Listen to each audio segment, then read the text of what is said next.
Are you sick of government lackeys who say you didn't build that? Are you tired of elitists who think you need a government permission slip for everything? Everything you do is an A to B conversation, and the government should see their way out of it. Create true free markets by adopting the BIPCOT No Government License. The BIPCOT No Gov license allows use or modification of any product, service, or software except by governments or government agents. Go to bipcot.org. That's Bravo, India, Papa, Charlie, Oscar, Tango.org. Hello, everybody, and welcome to Seeds of Liberty podcast, episode 61, take 2. So we're going to go with Jeremy for the BIPCOT No Gov license and to explain why it's take 2. Yes, as always, the Seeds of Liberty podcast is covered by the BIPCOT No Government License. This allows for reuse by anyone except for governments and the agents thereof. You can find out more information about this at bipcot.org. And as Danilo mentioned, this is the second attempt at our 61st episode. We actually had a great episode last week that the internet gods apparently did not want us to release because they killed all three of our recordings. Yeah, all three. We had Danilo was out last week with a sore throat, so it actually worked out for him because he didn't miss a show.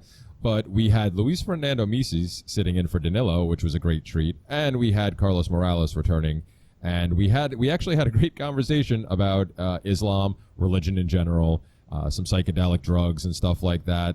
And unfortunately, somehow, all three recordings, my recording, Dave's recording, and Carlos's recording, all got sabotaged along the way.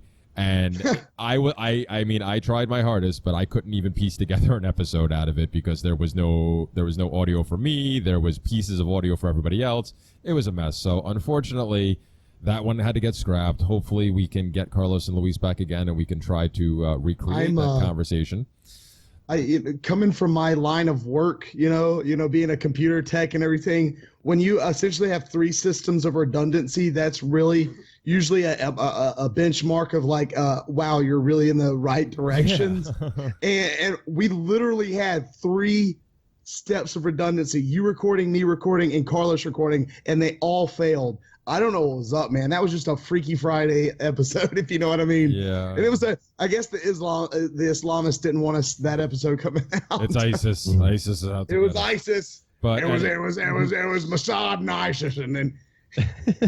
So that is the story, and that is why this is our second attempt at episode 61. And as I spoke to the guys before the show, I think it's kind of fitting because it's going to work out just like the Maris home run record, because we'll have a 61 with an asterisk next to it. And we'll move on. So, well, luckily we have someone who can fill not only Carlos Morales' shoes, but also Luis Fernando Mises' shoes. Bill Hunsicker is here today. No pressure, Bill.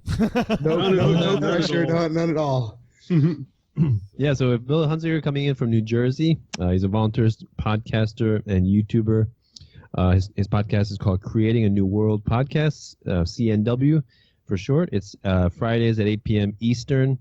And his website is tocreateanewworld.blogspot.com. And the Facebook, YouTube, and Google Plus, it's CNW Show on all three platforms. So we're going to discuss his journey to voluntarism and his podcast, what it's about, and topics that he discusses. So Bill, thanks a lot for coming on the show. Thank you. Okay, I always start off with a little anecdote that people find interesting or amusing. I was born in December 1959 in Germany, in Stuttgart, Germany. Yet the moment I was born, I was an American citizen. Any idea why? Born on a base? I'll give you a couple of hints. The date has has nothing to do with the date, and there are really two questions: why was I born in Germany, and why was I a citizen? Even though I was born in Germany. Well, why you were born there is anybody's guess, but I'm going to assume you were born on an army base. Yes. Okay. I'm going to guess bad liquor night too. I haven't ascertained those details. But basically, my dad was in the army. He was stationed there. His family was with him, and they were there when I was born. So I went through both government and military dependent school indoctrination camps, or schools, or whatever you want to call them, and popped out of high school what I call a perfect status drone, which meant that I basically didn't, I wasn't politically active. Every election come, I'd kind of pay attention and then I'd vote. But I had this idea that I was independent because I didn't get involved with either political party. And I just, now I think of it as, and Jerry Reef defined it because I thought of it as an illusion, but now I agree with Jerry. I think it was a delusion, that it was deluding myself, that I was independent, whereas I was just supporting the government without even thinking about it and accepting it as the way things should be. And this went on until 1997, and I purchased a book through the mail, which I'm going to show to you. This is called the NeoThink Discovery, which you may or may not have heard of. And we can discuss it in detail later because it has more to do with my show than this. But I learned from that religion and government are both ways to control people. But I didn't have anything. But I read the book, and then I was by myself and didn't have anything. So I just more or less, I was an agnostic all my life and became an atheist after I read the book, because I didn't see the point anymore. Before that, I was searching for God and never found him anyway. So at that point, I gave up the search and said, this doesn't exist. I'm just going to go on with my life. But I still consider it, I kind of withdrew some from supporting the government, but I still said, well, it's the way things are. I can't change it. I'll just live my life. Then we had 9/11, and then we had the Iraq War. And I said, this is all crap. They're lying to us. This is all bullshit. I got to do something. So I joined the Libertarian Party. And, of course, this was like 2003, 2004. And so I got there, and I was interested in, I found out about Harry Brown, who was the presidential candidate in 2000 and also 96. And I bought his book, Why Government Doesn't Work. Yeah. Learned a lot about, that from the libertarian perspective, and agreed with almost all of it then, and I agree with a lot of it now. The basic ideas are sound. His conclusions and suggestions on what to do about it, I don't agree with anymore. But I agree with the ideas in this book. Yeah, so many. It's so sad because so many guys get so far in their books, and then it's like at the very end, it's like just an utter train wreck, and you're like, no, you had it, and then you blew it. You had a great idea. I also, of course, in 2008, got the revolution, to me, it's like, that's a great book. Oh yeah, it's a good book, but his conclusions are, Constitution. We got to enforce the Constitution. Yeah, I don't believe in the Constitution anymore. Who did we have? We had a discussion with somebody about that, about books. Who were we talking about that? I can't remember now. But a lot of books, including liberty-esque books, have a tendency of ending up with these conclusions that are just kind of. It was Chase. Oh, it was Chase. Yeah, that's right. It was Chase. Oh, it was Chase. Yeah, because he was talking. That's why he set out to write his book, because he was so tired of reading these other books by people that started off great and had some great ideas, but always in the end it kind of was like, well, they either had no solutions, no possible solutions, or a government solution, and it was like, thanks for wasting my time. So he set out to write his own book, which makes sense. The other thing I just wanted to say that you mentioned that really resonates with me is that whole thinking you're independent when you're really not. Nope. That was me. I thought of myself as a rebel from a very young age. I always thought I was, the outcast, the loner. Looking back on it, if I had heard about anarchism, I would have totally been an opposer back then and claimed to be an anarchist without understanding what it really meant. Because I really thought I was independent and, screw authority, screw the rules. I don't need any of this stuff. But I was a good little sheep for the most part in every other respect, So yeah, I totally get that, because that definitely was me, and me too. It took a long time for me to get past that, because I walked out. Well, I dropped out of high school, but even then, I was still, at 18, at 18, I still thought I knew everything. And it took it took me, well, as most of us do, but it took me another 14 years maybe to finally start waking up and going, hey, wait a minute, you're not the rebel you think you are, buddy. I was 37 when I started. And I had the idea in my head that a lot of people still have that, all we have to do is elect the right people and this stuff will get fixed. And now I don't have that idea in my head. I have a certain specific idea that we'll talk about when I talk about the show. It's hard to have those ideas in your head once you realize government doesn't freaking exist. Or work, really. Well, it doesn't exist. Things that don't exist can't work. Can't work, yeah. So now I think of it as just a very bad idea that's been forced on us, and too many people have accepted.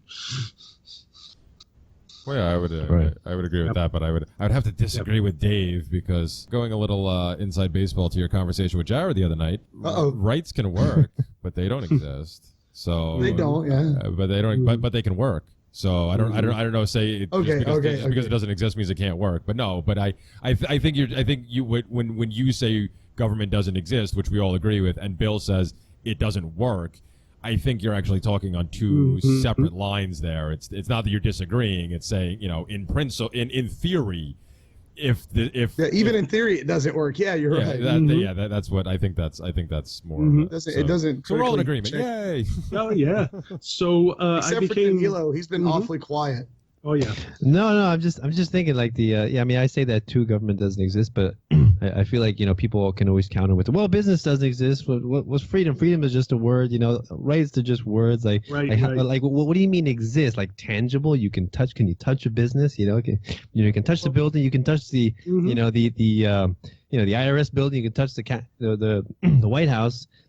So what? So you gotta go further and say that's why I don't say I'm against government. That's why I don't say I'm against politicians or against laws. I'm against the initiation of force. I'm against authority. Authority is the lie, is the illusion, because we're superstition. What the essence of government is saying these people have an exemption to morality that everyone else has to be subject to, right? And has to obey. That's what we're saying, right? So. Oh yeah. That's to wrap up my journey, I became involved with the the Libertarian Party in New Jersey, and actually ran for the lower house of the state legislature in 2005. And I had no political experience at all. Went in there. I went to one event, League of Women Voters meet and greet the candidates, and actually met my what I now consider my overlords, but then just considered, I don't know why. I thought you were going to say my wife for some reason. No, overlords, but I don't know now why. I can, I thought you were headed that but then I just Is there a difference, Danilo? Oh yeah. In some ways there isn't. I can sum up my platform very briefly. I wrote it down and just read it, and that was it. I said, I will not vote for anything that increases the size of the state government. I will vote for anything that reduces the size of the state government, and I will also not vote for anything that I have not been allowed to read and understand in advance. Unfortunately, I had a partner who was going around talking about police pensions and all that kind of stuff and pissing people off, but I don't care. But in the end, I got like 700 votes, and the winners got like 30,000 votes, and I said, why am I wasting my time doing this? So that was my one brief foray into politics, and got away with a bad taste in my mouth. To be honest. So what made you go down the voluntarist avenue? Well, that I got another book in the mail. This is called NeoThink, which is basically a continuation of NeoThink. But basically, this is and these are pseudonyms. This is by author Frank R. Wallace, and this is mostly by author Mark Hamilton, who is Frank R. Wallace's son.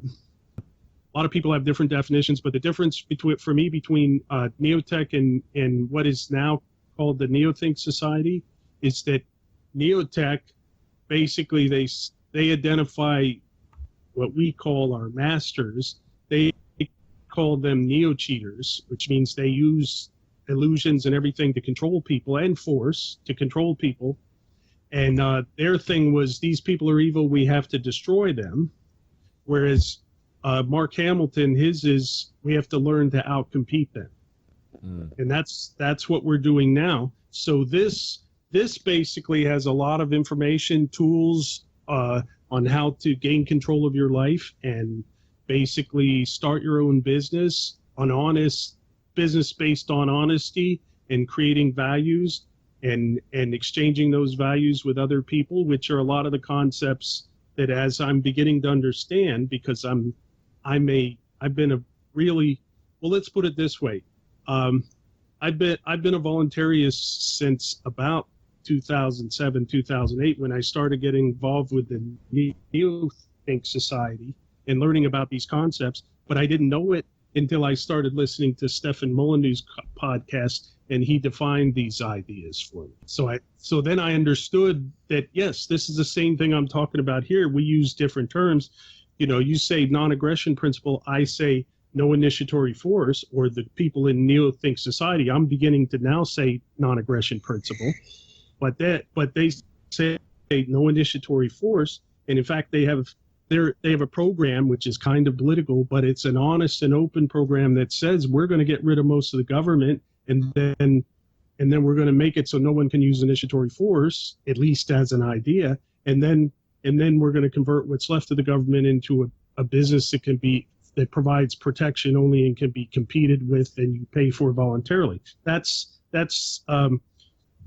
the 12 Visions Party in a nutshell. I got these books, and then I became involved in basically we have people get together and we share the ideas, and they reissued the books in a little handier and improved and in an easier to carry around form.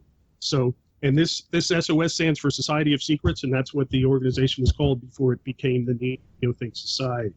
So, well, I mean, just so I'm understanding, you're basically saying Absolutely. that the system that I guess the philosophy that these folks run under was essentially voluntarism, just by a different name. Pretty much, yes. Okay, pretty much, just with cool. different terms and names, and basically, just to it's not fully either one, but the philosophy is based on objectivism. You know, Ayn Rand objectivism. Makes sense. And also the work of a scientist called Julian Jaynes. And this is his book called The Origin of Consciousness and the Breakdown of the Bicameral Mind.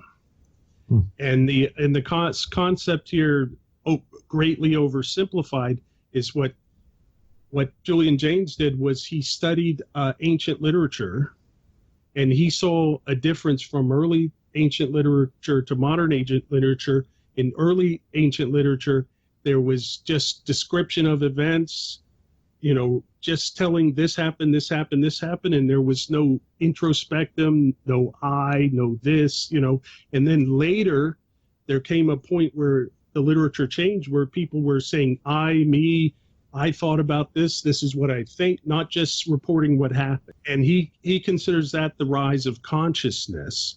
You know, before we had nature-created brains that were bigger and had more capacity than the animals around us, but somebody had a breakthrough and learned how to use them to think, and, you know, and all the things that we consider consciousness today.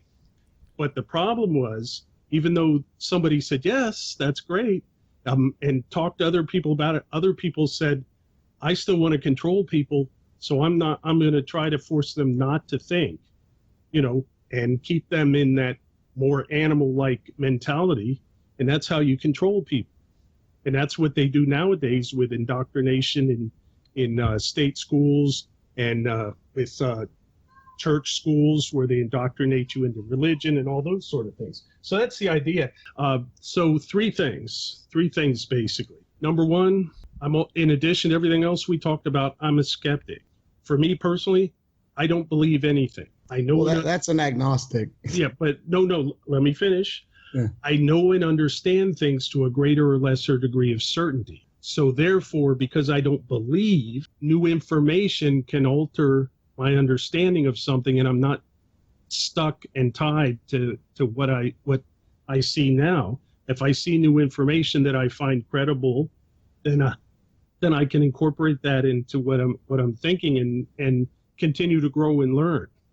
You know, the problem is people get emotionally tied to their ideas, and then they can't accept new information if it contradicts their ideas.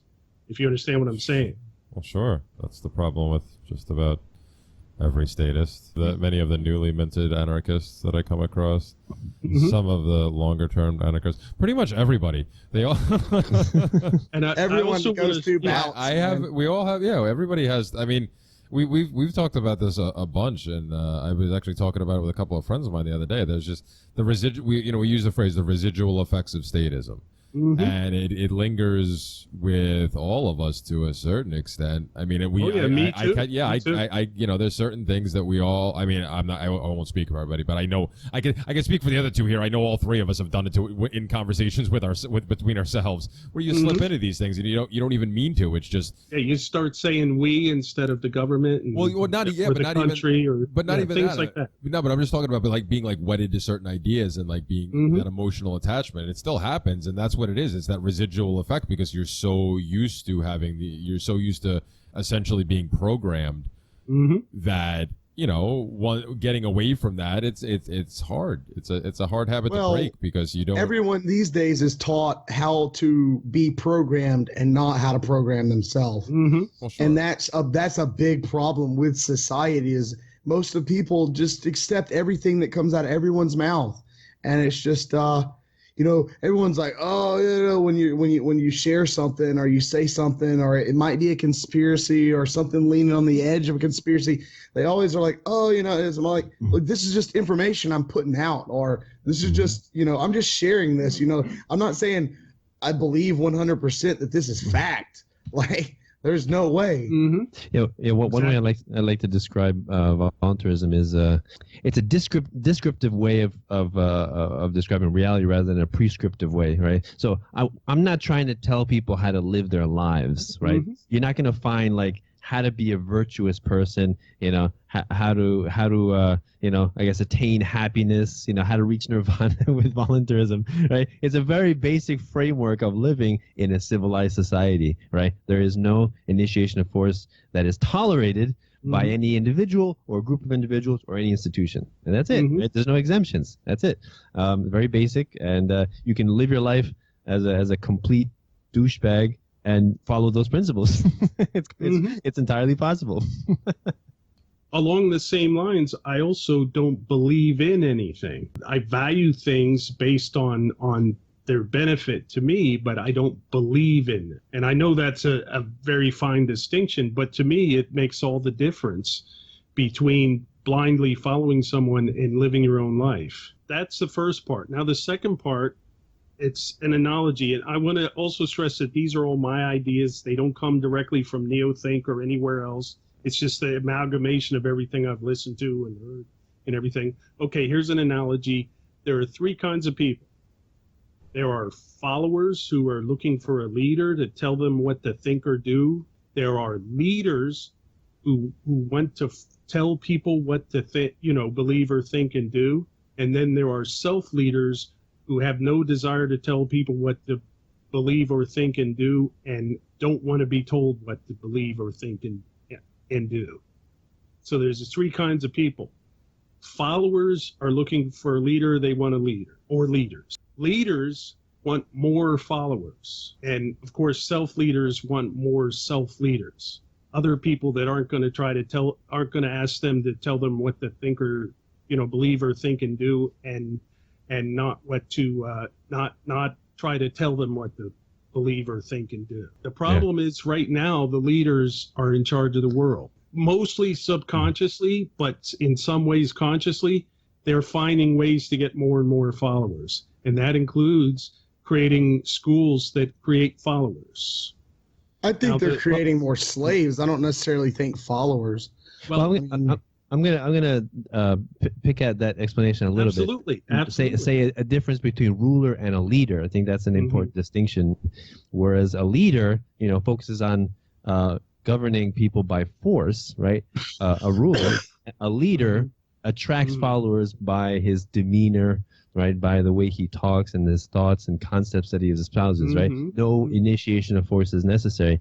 And I think it's very important to to distinguish those two. Yeah, you can freely substitute ruler for leader, and I agree. Having heard your explanation, that's better. That describes what I'm trying to say better. So So follower, so ruler, we have- self-ruler. There you go. yeah, and I like self-ruler too.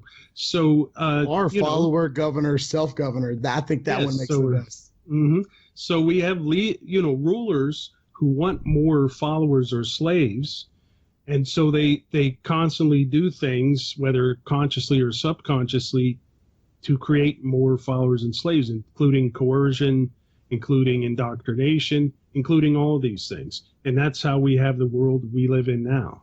And everyone's born with kind of a tendency to be one of the three, either a follower, a ruler, or a self-ruler or self-leader. And some people have a stronger tendency than others, and it's those people that have a strong tendency to be either rulers or self-leaders that break out of the indoctrination, and all of us have kind of broken out of the indoctrination and become self-rulers. And but unfortunately, there are other people who break out of the indoctrination and become rulers. Well, That's part of the problem. But that's just an idea, like I said, and that's the way it looks to me. It looks to me, that's the way the world looks to me. the only thing I would say is I think I don't necessarily agree that people are predisposed in any way to fall in any of those three categories. I mean, I'm sure maybe the people that are born less intelligent, because that's something that seems to be able to be that IQ does have some kind of importance, and it does seem to be. It's very hard to rule smart people. Well, yeah, no, yeah, but I'm saying like I can see that maybe people that are born with a less of a capacity, I guess, to learn somehow, maybe they might be in more of a following category. But I mean, I'm somebody who firmly believes that pretty much everybody is born an anarchist, and that the following nature, the looking for a ruler, that's beaten into everybody. So that's the only pushback I would give to that. To what you said is that I think, I mean, sure, is it possible that certain people might be predisposed? Yeah, it could be, absolutely. I'm not going to discount it and say it doesn't occur at all. I would say this might be a product of culture. Current culture. Well, no, that's what I'm saying. I think it's more nurture than nature when it comes to how people start forming their ideas and what camp they end up falling into. I think it has more. This is my opinion. I think it has more to do with nurture than it does nature. I agree, and I'm not saying that we're all born, because you have this mystical religious idea that everyone has their personality downloaded with them from heaven or whatever. The idea of a soul, which I disagree with 100%. I think the mind is produced by the brain. Period. There's nothing supernatural. There's nothing mystical. The mind is produced by the brain. Period. And if do you have proof? No, but that's my experience. Okay, then you're on a belief. No, I'm not. This is my proof. understanding of the world at this point in time, but it's not set in stone. Do you have evidence of what I'm saying doesn't appear to exists? Man, consciousness. I'm willing to listen to it. Me. But I think consciousness. This could be a rabbit hole. I'll sit. But what I'm saying is, it's an analogy. It's an oversimplification. People are really born with many, many potential personality aspects, and so this is an oversimplification, but it describes the world, around us, and why we're where we are. We're the most intelligent animal on the planet, but consciousness is learned. It's not something that's inherent to the structure of our brains. I think we learn how to be conscious from our parents and other people we encounter as we grow. But I don't know that for certain, and I'm not claiming to know it for certain. But that's the way it appears to me. And unfortunately, what we're initially taught as we start to develop and begin to form, a personality and a consciousness is authority. Do this or I'm going to beat you. I've never been a parent. I've never had children. But if I ever do, 100% going to be a peaceful parent. I am not going to spank or hit or belittle or yell. When the child's too young to understand, I'm going to protect it. And when it begins to show the ability to understand, then I'm going to explain and not force things on them and say, just because I'm your parent, you have to do what I say. I'm going to explain why it's in their best interest to do this particular thing. And then let them decide, obviously. You got to make the person an autonomous, that's how you teach them to be a self-leader rather than a follower, in my analogy. Peaceful parenting, oh yeah, is one of the most difficult jobs, but one of the most vital jobs for... Well, absolutely, for the future. Yeah, for creating more peaceful, gentle, compassionate generation of people. We can talk to status as much as we want, but it's really an uphill battle. Talking to people with already decades of programming that we have to unwind and disassemble. But when you raise children the correct way, you're already breaking the cycle of violence, right? And it's just it's a much quicker route. And so I commend any peaceful parenters or homeschoolers or unschoolers for doing that. So which is why I love to interview them. If you don't have any other comments or questions about that, we'll move on to the show, and then we can move on to whatever you want to do.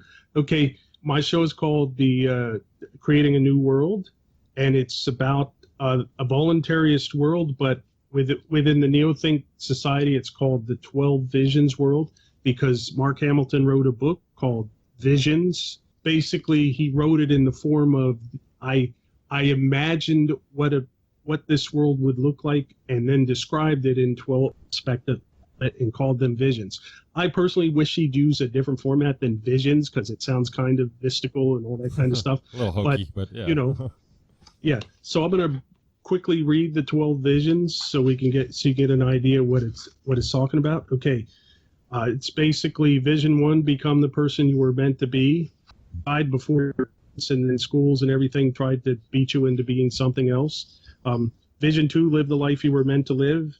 Vision 3, feel extraordinary. Vision 4, stop aging. Vision 5, get the job of your dreams. Vision 6, start the company you always wanted. Vision 7, embrace the lover of your fantasies. Vision 8, diet down to the body you always envied. Vision 9, become a genius. Vision 10, surround yourself with geniuses.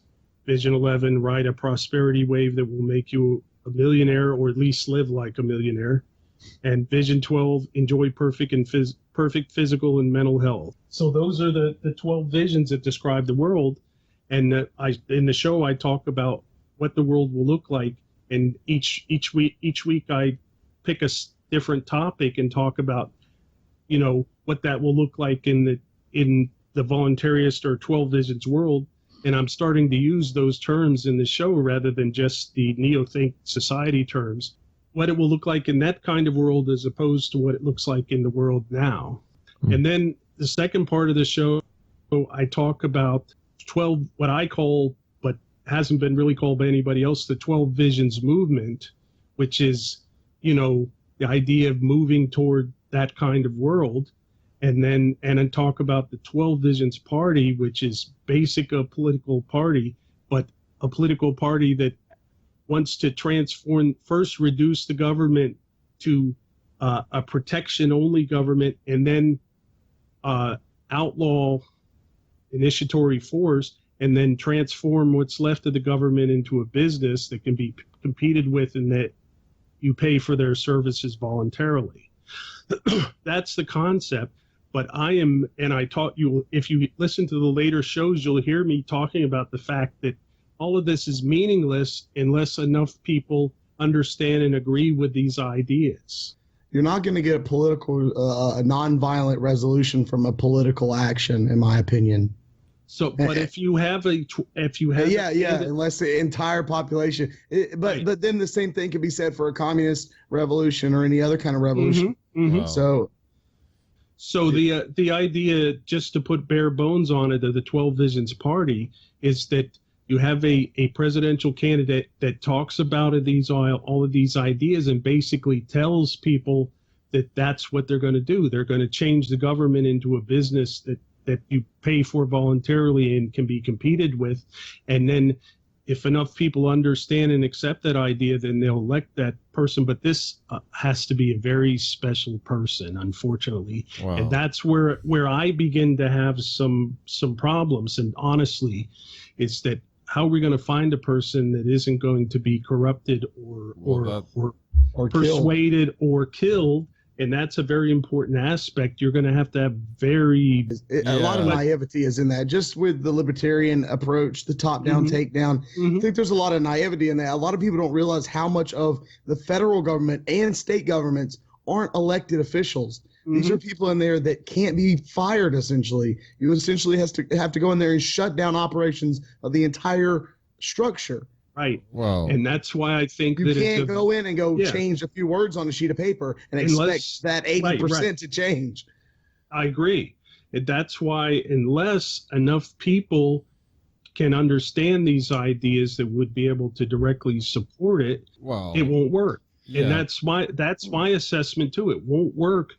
But I see it as a more organized approach than, and I agree with it. It's also a valid approach to just persuade people with these ideas of voluntaryism and anarcho-capitalism, which I agree with 100%, and then suggest to people that the best idea is just stop supporting the government and walk away. I agree 100% with the cartoon meme of the plank projecting over the edge of a cliff with a political person at a podium standing on the end over the cliff and a bunch of people standing on the other end.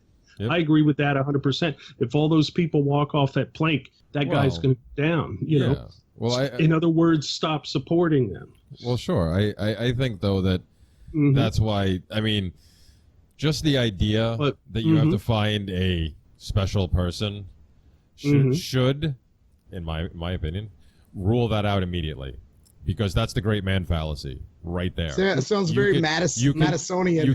You can wrap it up in whatever other flowery language you want, and you can add all these ideas that sound like voluntarism to it. But if they involve looking for this, not even necessarily perfect, but this good enough person to do this, then you're looking for a great man, and you've got the great man fallacy, and the idea should probably be scrapped wholesale. And you should look for another avenue. But it's not going to be just the one person, though, because like any other presidential candidate or whatever, there's a great body of people supporting that person. But you said it yourself. You have it has to be a very special person. That's the great man right there. That's the reason we did that 2-hour and 45-minute episode about bashing the Pauls with Lou Fien and about how number one, and then we did the follow-up about incrementalism. Both of these are tied to this. Incrementalism does not work. It never has, because the government has never. No government has ever been downsized. They always continue to increase because all incrementalism does, and this I'll get on my soapbox here a little bit because this starts that this, and it's not directed at you. This is idea. It's the idea. It's the idea. It's always the idea, but people get in the way of that. Go ahead. Yeah, people. They attack. Somebody like me gets attacked for saying that incrementalism won't work, and say, "Well, you're the dreamer, you're the utopian, you're not taking the pragmatic approach." And I've said this before, and I'll say it again. That's absolute fucking bullshit. Because what the fuck is pragmatic about using the system to try and shrink it if your ultimate goal is to gain more people who understand the same thing as you do and would prefer to have no government? Because those people currently believe that a government is necessary. By using the incremental approach, even if it's with this blaring sign over your head saying, hey, this is our long-term goal, this is what we want to do down the road, all you do by using the incremental approaches is lend more legitimacy to the system, because when things do go right, those people you're trying to convince go, hey, look, the system worked, though. Why do we need to change it? So it's not pragmatic to be. I'm so tired of people who think the incremental approach is pragmatic. It's fucking bullshit. It is not pragmatic. It is probably one of the least pragmatic things you could do. It's essentially what FDR did to the fucking Depression. It's fucking extending it for no goddamn reason other than the fact that you're a fucking potato. All right? It can be done a lot quicker. So Jeremy, let me ask you, which presidential nominee are you supporting for the 2016? I am not. I'm sorry, Adam. I love you, brother, but I am not fucking goddamn endorsing anybody, including John motherfucking McAfee. Jesus fucking Me Christ. neither. What the fuck is wrong with anarchists? Holy goddamn. Why did you have to say that? Now I'm even more pissed off. What the fuck is wrong with that guy? Jesus Christ. He goes off to live in a goddamn Earth ship. He becomes Never piss off the chip. He becomes more of a fucking hippie, and now he's fucking endorsing people? Come on. Right. I have no words. It's another one of your boys, man, Dave. What the fuck is all these people you bring to me, man? Adam Kokesh, fucking Dave Champion. They're all fucking crazy. Yeah. I can't speak on behalf of either one of them. I'm kidding. I do love Adam. I like Adam too, and Adam called me the other day, and I just told him I can't be involved with anything political, man. I refused to do it, and he said he understood. So was he looking for your support, or looking for you to endorse him as well? Like, what was he? No, it was just he wanted me to help him do some coordinating in Alabama and stuff like that for events, and I just told him I'd be happy to help him for anything that wasn't political. So. Yeah. To me, the idea, I never heard the great man fallacy. Is that a? Do you just make that up, Jeremy? Because I like it. I've never heard. And it. I hear it too, and it's the same thing. But I just wanted to say that what I'm talking about is not incrementalism, not at least from the viewpoint of, but not from the viewpoint of misnamed minarchist libertarians who say we want to get in office and we want to slowly reduce the government. This is basically reducing and eliminating the government within the two terms of one president, not over 10, 20, 30, 40, 50 years, but within 8 years. It's still incremental. Still is not going to work. Look, you have too many military officials and stuff at top that have like, multi-million-dollar pensions and deals and all this other stuff. And all these people, they depend on surviving off of this system of theft and robbery. And if a good guy gets in at the top, or what we would think is a good guy, and they try to do anything, even if the majority of the population wants this to happen, the money is behind this government, and you're never behind any government. And you're never going to beat them using their game. You can't beat the devil playing his game. You just can't. I remember reading when I was in high school. I read Plato's Republic, and he talked about his utopia, and he says the best king would be a philosopher king. Mm-hmm. Right, because the philosopher king, kind of like the conductor of an orchestra, understands all of the instruments, right? A philosopher understands most or every profession, and therefore he would be the best leader. But I think Larkin Rose's video, the "If You Were King" video, really successfully debunks that idea, in the sense that if a system, just like Dave says, is founded on theft and coercion, right, and threats of violence, that it doesn't matter who is at the helm. It doesn't matter who sits on the throne, right? Because the system, that's what it's based on. And there's a lot of people, just like you said, there's a lot of parasites sucking on that system, deriving their nourishment from it, and they're not going to be happy if you try to kick them off. So, and I assume if somebody does go up there and sincerely tries to do that, I would fear for their lives. So I strongly encourage anyone, for that reason, not to seek solutions in politics. So yeah. Don't be a martyr. I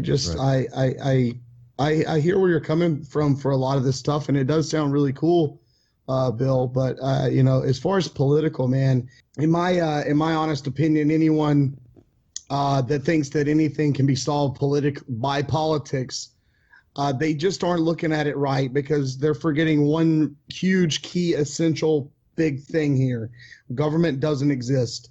So what they're talking about then is controlling this non-existent thing to then disseminate in the people who believe in this non-existent thing's mind that the thing that is controlling them, that is controlled by the good guys, doesn't exist. Because if you're a libertarian and you believe that nothing should be, or you understand that the non-aggression principle, you understand that government cannot be legitimate in any way, form, shape, form, or fashion, plain and simple. So you have this delusion in your head if you think that government exists or can be used or is a thing that is anything other than a mass delusion, in my opinion.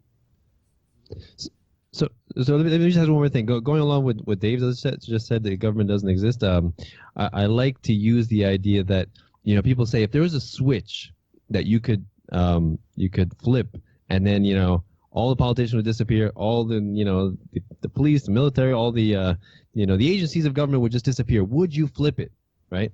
And I don't think it would make a difference, right? Because the reason that those buildings and those institutions and those laws and politicians are there, what is the reason that they're there, right? They're there because the people have created them. They have asked for it, right? They believe in it, right? They wanted it to be there. So in the same way that if you murder, like in 15th century Europe, and say you murder all of the clergymen and the bishops and the cardinals and the pope, that doesn't mean that you're going to produce a society of philosophical atheists, because they don't understand the idea, the concepts of atheism. No, they're just going to put a new pope up. They're going to just reproduce it again, right? So that's why the focus should always be on educating people. Just what Dave said, government doesn't exist, or what statism is, which is the belief in authority. But you did say something very awesome earlier, Bill, and I will say this: the idea of outcompeting the state. I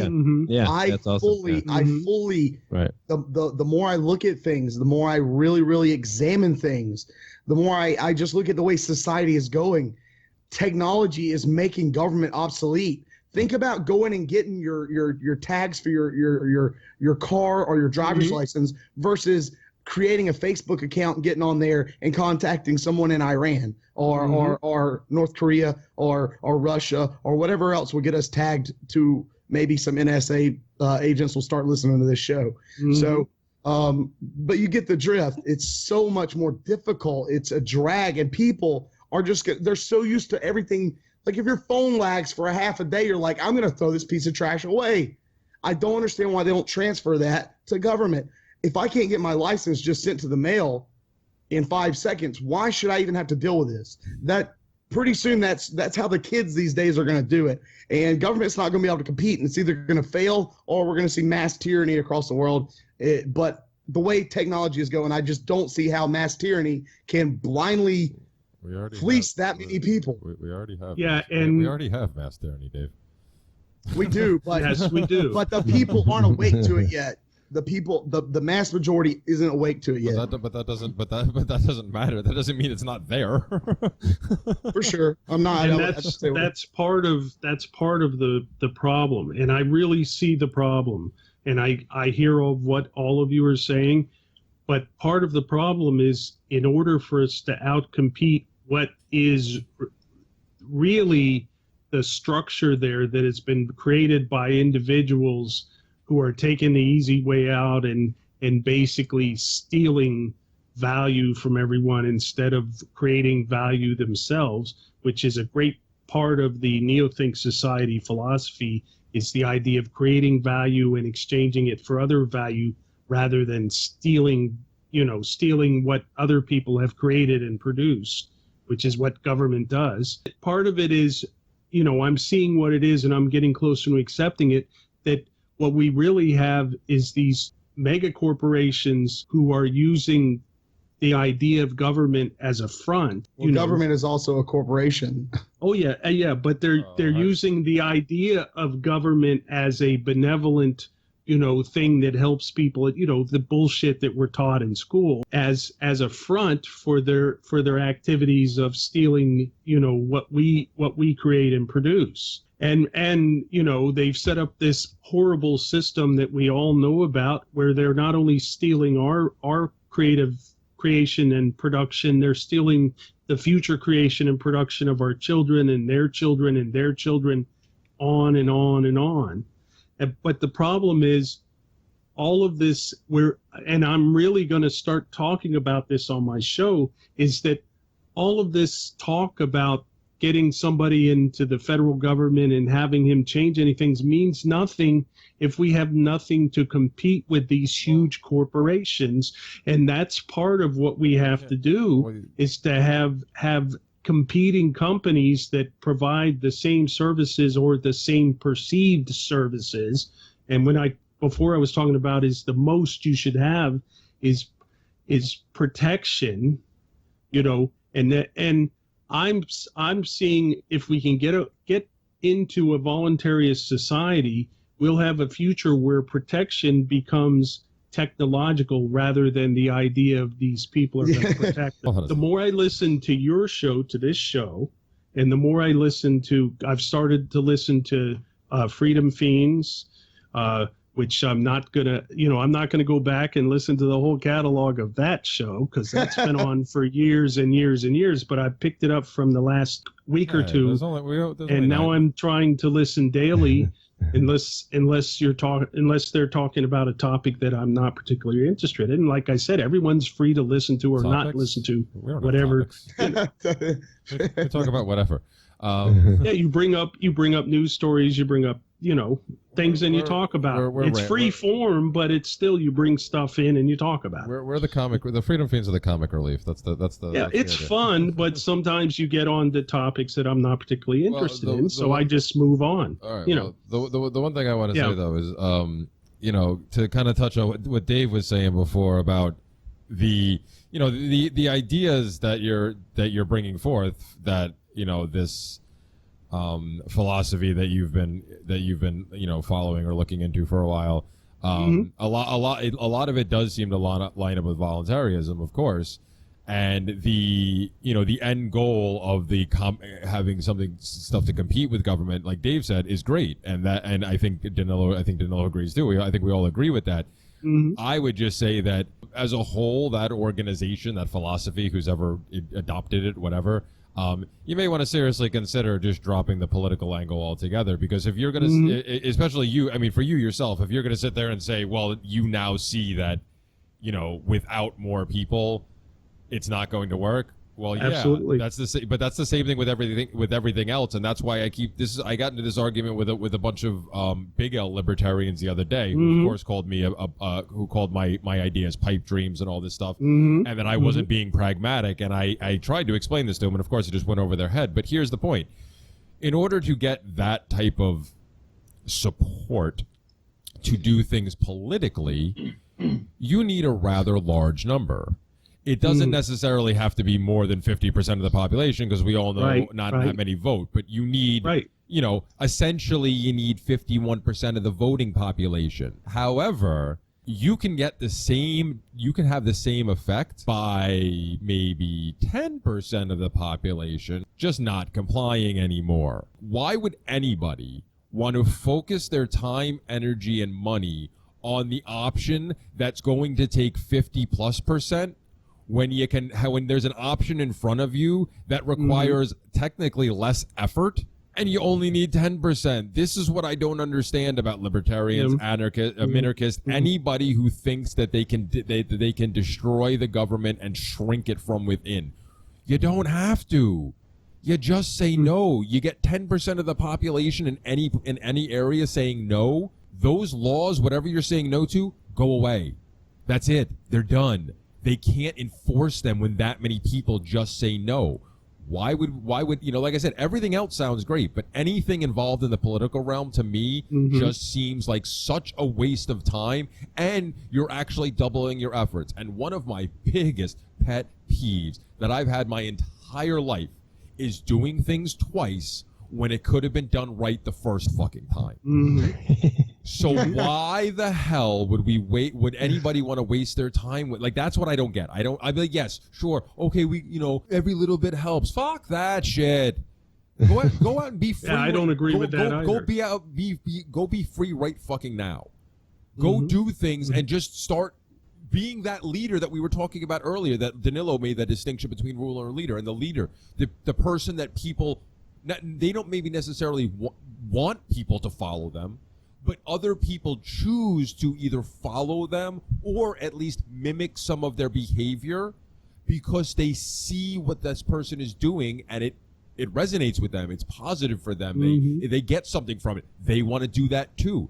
That's what leading by example is all about. And if we just had a few more people out there who don't just freaking, don't bitch about this stuff. But like, I mean, fuck it. I was gonna say not to toot my own horn, but fuck it. I'm one of these people that's out there doing this shit. I'm one of the people.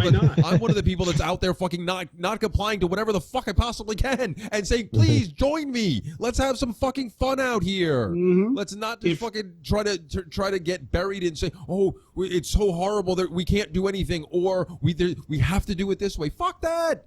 Let's do it our way, man. Let's fucking go out and have some fucking fun and just say fuck the government. Everybody with me now. Fuck the government.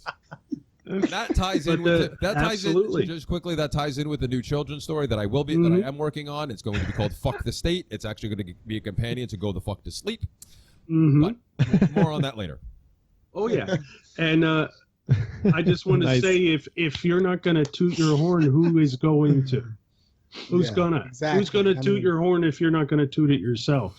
But to complete the thought before you went to that excellent rant and diversion, as I'm listening to this show and to The Downfall and to Freedom Fiends and listening to other podcasts such as Dangerous History, as I continue to listen to these, I am moving further and further away from these ideas, and my show is going to grow and develop in the same way, and it's going to end up being only talking about the benefits of voluntarism and not this one possible, but as I'm seeing it now, more and more unlikely way to get to the voluntarist society.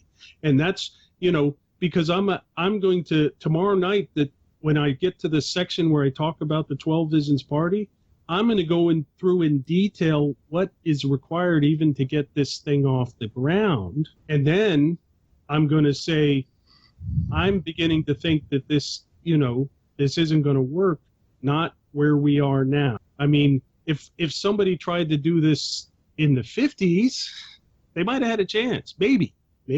Or maybe not even then, because we already had the military-industrial complex in place. I think the government was more in control of society back then than it is now. You got to understand, with control, the tighter you squeeze, the less you actually control. Oh, yeah, and and fewer people were actually,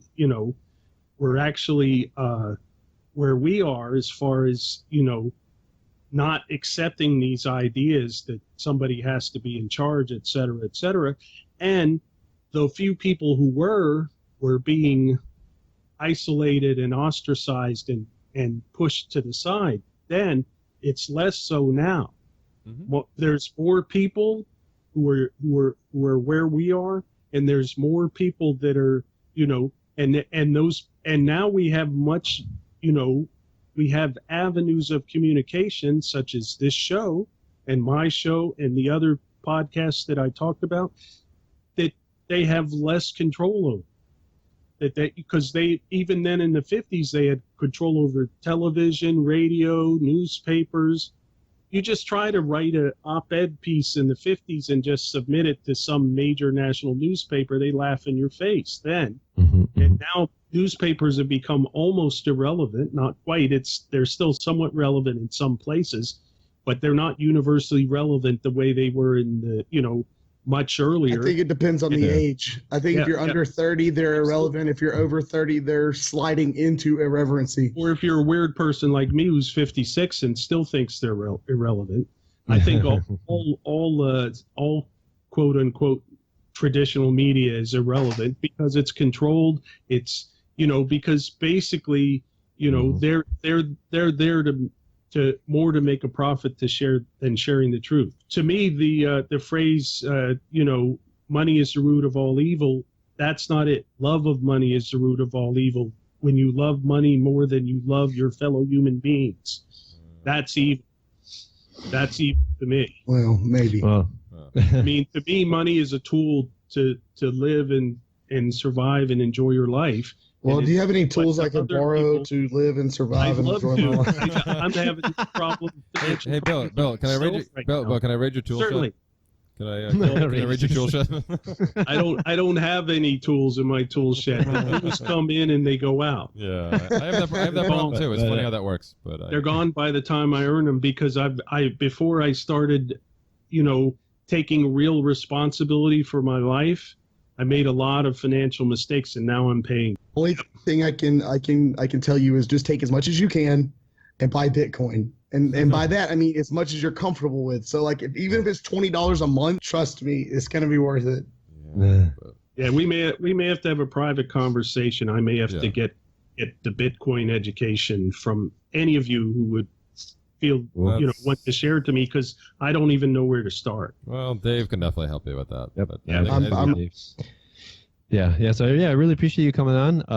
And I just want to wrap up with a little bit of a continuation of what Jeremy was saying, which is when I don't like to tell people I'm an anarchist, not really because the word anarchist has such a bad connotation, but because people all of a sudden their brains start going, the normal status questions. What about the roads? How do we feed the poor? How do we take care of the parks and forests? And how do we child labor and all this crap, And so then you got to go down these stupid rabbit holes of, concocting various hypothetical situations and how I would do it in my particular voluntary society. And it's just so stupid. It doesn't make sense to me. And so the idea is that, I'm not an anarchist because I like, or a voluntarist because I expect to see a voluntary society in my life, right? I'm a voluntarist because it's a moral and it's a just position, right? And I can live my life without, with the understanding that I am not supporting harming my neighbor, right? Or I'm not supporting theft of my neighbor or murder or occupation of people that, practice a different religion or look differently than me, right? Through the state, right? So that's the way. And when people ask me, how can I improve the world? The first thing I say is work on yourself, right? Improve yourself, become a respectable, kind, gentle, compassionate, loving human being, right? That's it. That's how you really want to improve the world. That's how you do it. Or as Jeffrey Tucker says, find something that you're good at and do it to the best of your ability. That's how you improve the world. Very simple, right? And even more, a little bit, we want to go a little bit further, have kids and raise them in a similar way, right? That's how you improve the world. You don't improve the world by appealing and legitimizing an institution that's based in theft and coercion, right? That's subvert goodness in the world. That's how you destroy productivity in the world. All right. So start basic, okay? Don't deal with things that you don't understand. All right. Yeah. Well, I would agree. And I agree too. Here. Well, yeah. So this was an interesting conversation, Bill. I'm glad we finally got to have you on, and we will definitely. I'm sure we'll definitely be in touch in the future, and we'll bring you back and shoot the breeze about something else sometime. But absolutely. And if you want to see my development as I continue to move in the direction I'm doing, just check out my show every once in a while, and you'll see, because that shows where I'm at. That show, that's me. Usually ask people to give up their favorite quote, at the end of the show. So I did prepare for that. Hey, look at that. So, somebody who actually pays attention. Actually listens and prepares. So I came up with three brief ones. Well, what is Dave going to do now? You just put him out of the job. Oh, yeah. That's all right. I'm sure our next guest will have no idea what's coming, so it'll be right. I listen and I pay attention. That's one of the things I do that some people think is weird. The first one is Michael Jackson, the song Man in the Mirror. If you want to make the world a better place, take a look at yourself and make that change. Yep. The other two quotes are from the same source, and they're related, and they're from Robert A. Heinlein, his character Lazarus Long in the book Time Enough for Love, where they have sections that have quotes from that character. And here are the two quotes.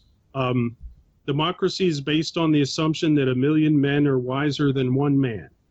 How's that again? I missed something. Nice. And the second one is autocracy is based on the assumption that one man is wiser than a million men. Let's play that over again too. Who decides? I like those. Those are. Nice. I don't think I've read that one. I've read it only. No. I've only read a little bit of Heinlein, but I don't think I know that one. Off that, that's on my. Ooh, I'm a big fan of Heinlein, and I'm ready for The Moon is a Harsh Mistress. That's the only movie I'm excited. oh yeah, one of my favorites. This is neck and neck with this one. His Moon is a Harsh Mistress, but I like a lot of the other ones too. I like Starship Troopers, and I hate what they did with it in the movie. Oh I yeah. hate it. Right. I will never watch that movie again, and I'm sorry I watched it. Buenos Aires was an inside job. So All right. great conversation, guys. You've given me a lot more to think about, even more than you've given me in your previous shows, and I look forward to talking to you again and continuing to think about this and continue to grow and learn. That's the main thing I'm trying to. That's what we're doing as well. We Yep. learn. That's all we're doing. I still learn every day, man. Mhm. It's a good path to be on, though. So glad you've joined us on this path. It's a heck of a ride. Oh, yeah. Awesome. And Dave, anything you want to finish up with? Just the normal taxation is theft. That's my new. Instead of saying goodbye or bye, I just say taxation is theft. That's my new thing. That's my thing. That's Excellent. the thing. Well, I'm glad you have a thing, Dave. Everybody should have a thing. Me too. And hopefully we get the guy on from the baseball game, right? Who stood I up. got to message him. Oh, Corey. Yeah, one of these days. But, all right. Danilo, why don't you take us out of here, Danilo? Well, beautiful conversation, gentlemen. Thank you very much. So if anybody wants to help us out, you can like, comment, or subscribe to the show to help us out, to help us share the message of voluntarism and free markets. You can also help us on Bitcoin through Bitcoin or patreon.com/Seeds of Liberty. And yeah, that's about it. So thank you very much, gentlemen. I really appreciate it. So this is the Seeds of Liberty podcast. Wishing everyone have a wonderful day. Take care. Peace. Taxation is theft. Are you tired of your taxes funding endless occupations around the world? Antiwar.com is run by people who understand that wars abroad become wars at home, wars on our freedoms. Antiwar.com is dedicated to bringing you the latest in news, views, interviews, and reviews from the top movers and shakers in the anti-occupation movement. Antiwar.com has it all, from thorough foreign policy analysis to interviews with whistleblowers who used to run the military-industrial complex. Anti-war, pro-free market. That's antiwar.com.